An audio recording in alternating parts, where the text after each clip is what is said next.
Hello guys. पिछली video में हमने वर्ण परिचय पढ़ा था। वर्ण क्या होते हैं, वर्ण के कितने भेद होते हैं। वर्ण के हमने 2 भेद पढ़े थे, स्वर और व्यंजन। अब हम यहाँ स्वर और व्यंजन के भी भेद पढ़ते हैं। स्वर और व्यंजन कितने प्रकार के होते हैं, कौन कौन से होते हैं। तो वर्ण के प्रकार, वर्ण या अक्षर 2 प्रकार के होते हैं, स्वर और व्यंजन। सबसे पहले स्वर की बात करते हैं। स्वर वे अक्षर होते हैं या वे वर्ण होते हैं जिनको बोलने में हम किसी दूसरे अक्षर या वर्ण की सहायता नहीं लेते हैं। ये कौन कौन से होते हैं। ये होते हैं ए, आ, ई, उ, री, ए, आई, ओ, औ। तो ये 11 स्वर होते हैं। लेकिन ये स्वर भी 3 प्रकार के होते हैं। कौन कौन से होते हैं इनके बारे में पढ़ते हैं। सबसे पहला ह्रस्व स्वर, दीर्घ स्वर और प्लुत स्वर, 3 प्रकार के होते हैं। तो ह्रस्व स्वर के बारे में जानते हैं। जिन स्वरों को बोलने में कम समय लगता है उन्हें हम ह्रस्व स्वर कहते हैं। ए, ई, उ, री, ये 4 होते हैं। ये 4 ह्रस्व स्वर होते हैं हमारी हिंदी वर्णमाला में। इसके बाद दीर्घ स्वर पढ़ते हैं।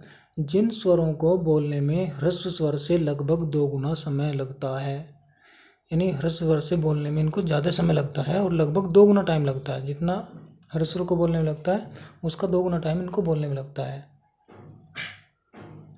तो ये कौन कौन से स्वर होते हैं।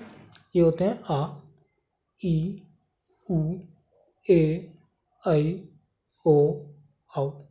ये 7 होते हैं, इनकी संख्या 7 होती है। ह्रस्व स्वर की 4 संख्या होती है, इनकी संख्या 7 होती है। ह्रस्व स्वर 4 होते हैं, दीर्घ स्वर 7 होते हैं। अब 7 और 4 11। हमने पढ़े थे कि स्वर 11 होते हैं, 11 तो यही हो गए। अब तीसरा नंबर प्लुत स्वर है, इसमें कौन से स्वर आ गए तो इसको पढ़ते हैं। पहले परिभाषा इसकी पढ़ लेते हैं। जिन स्वरों को बोलने में दीर्घ स्वर से भी अधिक समय लगता हो उन्हें हम ह्रस्व स्वर कहते हैं, उन्हें हम प्लुत स्वर कहते हैं। यानी ह्रस्व स्वर से लगभग 3 गुना समय लगता है इनको बोलने में। अब ये प्लुत स्वर है कैसा। इसका निशान इस तरह का होता है, जैसे हम इंग्लिश में एस बनाते हैं, लगभग इसी तरह का साइन होता है, इसके इसी तरह का निशान होता है। और इसको हम लिखते कहाँ है या प्रयोग कहाँ करते हैं इसका प्रयोग अधिकतर संस्कृत में होता है। और अगर हम हिंदी में इसका प्रयोग मानते हैं तो जब हम किसी को आवाज़ लगाते हैं तो हम आवाज़ खींचकर बोलते हैं। किसी को बुलाते हैं, पुकारते हैं, किसी को संबोधित करते हैं, जैसे ओम। तो ओम मतलब ओम को खींच के बोल रहे हैं, देर तक बोल रहे हैं। तो ये निशान आ रहा है, ये प्लुत स्वर का निशान है। ऐसे ही राम। तो प्लुत स्वर, ह्रस्व स्वर, दीर्घ स्वर और प्लुत स्वर के बारे में हमने पढ़ लिया। अब इनके उच्चारण स्थान पढ़ लेते हैं एक बार कि इनको उच्चारण कहाँ से करते हैं। स्वरों के उच्चारण स्थान। अ, आ, इनका उच्चारण होता है कंठ, इनका उच्चारण स्थान होता है कंठ। ई, इनका उच्चारण स्थान होता है तालु। उ, इनका उच्चारण स्थान होता है ओष्ठ। री का उच्चारण स्थान होता है मूर्धा। ए, आई का उच्चारण स्थान होता है कंठ तालु, यानी कंठ और तालु दोनों से मिलकर बोले जाते हैं। ओ, औ का उच्चारण स्थान होता है कंठ ओष्ठ। ये उच्चारण स्थान क्या होते हैं। उच्चारण स्थान का मतलब होता है कि इनको बोलने में जहाँ से श्वास वायु यानी प्राणवायु जहाँ से निकलती है उसको बोलते हैं हम उच्चारण स्थान।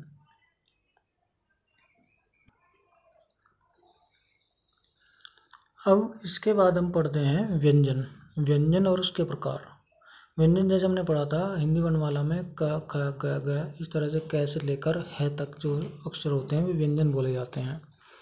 अब व्यंजनों को भी उनके कई भागों में बांटा गया है। तो व्यंजन को बांटा गया है स्पर्श व्यंजन। सबसे पहला होता है स्पर्श व्यंजन।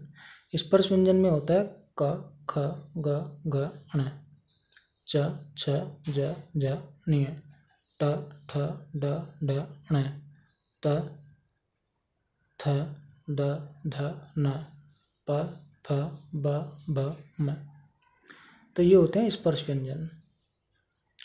ये 25 स्पर्श व्यंजन होते हैं और इनको हम वर्गों में बांटते हैं। वर्ग कैसे, जो भी ये 5 अक्षर होते हैं क, ख, ग, घ, ण, तो ये 5 अक्षर जो अण के बाद दूसरा वर्ग चालू हो जाता है, तो 5 अक्षर में जो पहला अक्षर है उसको उसी वर्ग का नाम दिया जाता है।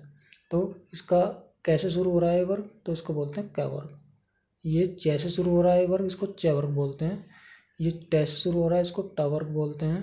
ये त से शुरू हो रहा है, इसको त वर्ग बोलते हैं। ये प से शुरू हो रहा है, इसको प वर्ग बोलते हैं। ये इनका प्रथमाक्षर बोला जाता है, यानी पहला अक्षर। ये इस वर्ग का पहला अक्षर है, ये इस वर्ग का प्रथमाक्षर, ये इस वर्ग का प्रथमाक्षर, ये इस वर्ग का प्रथमाक्षर, ये इस वर्ग का प्रथमाक्षर। ये इनके आखिरी अक्षर बोले जाते हैं, यानी पंचमा अक्षर बोलते हैं इनको। अण, निय, न, अण, न, म, ये इनके पंचमा अक्षर बोले जाते हैं या अंतिम अक्षर बोले जाते हैं। वर्ग के ये अंतिम अक्षर बोले जाते हैं। अब इनका उच्चारण स्थान भी देख लेते हैं। जो क वर्ग वाले अक्षर हैं, क वर्ग वाले व्यंजन है, इनका उच्चारण स्थान होता है कंठ। च वर्ग वाले जो भी व्यंजन है, इनका उच्चारण स्थान होता है तालु। ट वर्ग वाले जो भी उच्चारण व्यंजन है, उनका उच्चारण स्थान होता है मूर्धा। त वर्ग वाले जो भी उच्चारण व्यंजन है, उनका उच्चारण स्थान होता है दंत। प वर्ग वाले जो भी व्यंजन है, इनका उच्चारण स्थान होता है ओष्ठ। तो ये तो पढ़ी हमने स्पर्श व्यंजन। इसके बाद पढ़ते हैं अंतस्थ व्यंजन। अंतस्थ व्यंजन 4 होते हैं, य, र, ल, व। इनके साथ इनका उच्चारण स्थान होता है य का उच्चारण स्थान तालु, र का उच्चारण स्थान मूर्धा, ल का उच्चारण स्थान दंत और व का उच्चारण स्थान ओष्ठ। 2 प्रकार के व्यंजन हमने पढ़ लिए, स्पर्श और अंतस्थ। इसके बाद आता है तीसरा नंबर ऊष्म व्यंजन। तीसरा नंबर आता है ऊष्म व्यंजन का। तो ऊष्म व्यंजन कौन सा होता है? श, श, ह, स और ह। ये 4 ऊष्म व्यंजन होते हैं और इनका सबका उच्चारण स्थान अलग अलग होता है। इस श का उच्चारण स्थान होता है तालु, श का उच्चारण स्थान होता है मूर्धा, स का उच्चारण स्थान होता है दंत। इस श को बोलते हैं, तालु का उच्चारण स्थान होता है तालव्य बोलते हैं इसको। इस श का उच्चारण स्थान मूर्धा होता है, इसको मूर्धन्य बोलते हैं।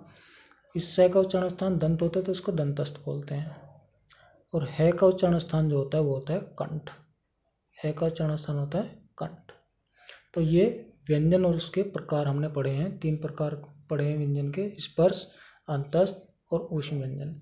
इसके अलावा कुछ और भी अक्षर हमारी हिंदी वर्णमाला में हैं, उनके बारे में भी जानते हैं हम। इसके अलावा कुछ संयुक्त व्यंजन भी होते हैं हमारे, जो हमारे हिंदी वर्णमाला में भी होते हैं। तो वे कौन से होते हैं?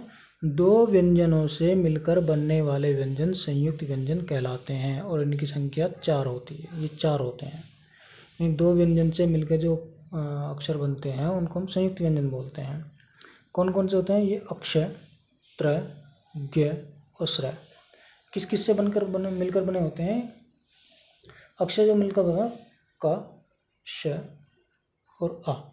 देखो, कोई भी व्यंजन हो वो ए के बिना तो बोला ही नहीं जाता, तो इसलिए ए का समावेश सब में होता है। और व्यंजन से किस किस से मिलकर बना अक्षर जो बना होता है क और श से मिलकर बना होता है। जैसे क्षत्रिय। त्र होता है त और र से मिलकर बना होता है, त, र और ए, तो त्र बोला जाता है। त्र से जैसे त्रिशूल। ज्ञ जो बना होता है वो ज और नीय से बना होता है और ए का समावेश होता है, स्वर का समावेश सभी में होता है। तो ज, निय और ए, तीनों का समावेश होकर बनता है ज्ञ। ज्ञ से ज्ञानी। श्र होता है श और र से मिलकर बना होता है, श और र, ए, तो क्या हो गया? श्र। श्र से होता है श्रमिक। तो ये तो होते हैं संयुक्त व्यंजन। अब इनके अलावा भी कुछ और अक्षर हमारी हिंदी वर्णमाला में हैं, उनको हम पढ़ते हैं। उनको बोलते हैं अयोगवाह। वे ना तो स्वर बोले जा सकते हैं ना व्यंजन बोले जा सकते हैं। ये होते हैं अयोगवाह। ये न तो स्वर होते हैं न ही व्यंजन होते हैं। 2 प्रकार के होते हैं। अयोगवाह भी 2 प्रकार के होते हैं। एक होता है अनुस्वार, एक होता है विसर्ग। अनुस्वार होता है अंग, जैसे हम अंग से अंगूर पढ़ते हैं, तो अनुस्वार तो अंग, और विसर्ग होता है अह। तो अंग और अह ये न स्वर है न व्यंजन है, ये अयोगवाह होते हैं। क्या बोलते हैं इनको? अयोगवाह। लेकिन फिर भी ध्यान रखना, ये ए, आ, ई, उ, री, ए, ऐ, ओ, औ, ओ के बाद अंग और अह आता है। यानी स्वरों के साथ इनको मिलाकर के रखा जाता है, स्वरों वाली श्रेणी में इनको रखा जाता है। लेकिन नए स्वर होते हैं, नए व्यंजन होते हैं, इनको बोलते हैं अयोगवाह। तो इस वीडियो में इतना ही।